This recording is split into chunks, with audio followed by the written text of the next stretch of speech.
Yeah, so the process of going live was actually really good. I mean, Luke kept us up to date with the time scales as to when we can expect things.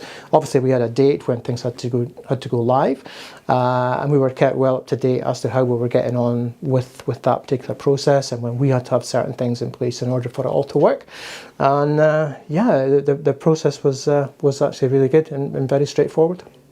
I think the site looks more user-friendly than the last one that we had. The last one, we could argue that it kind of did its job, but it was very regimented and not particularly user-friendly.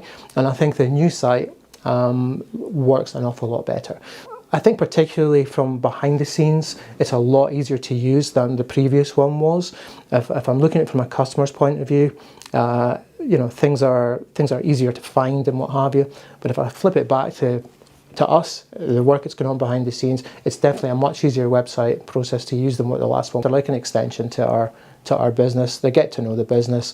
They always come up with recommendations as to things that would help our business, and you know, 9 times out of 10, I would say we take them on board and go ahead with them.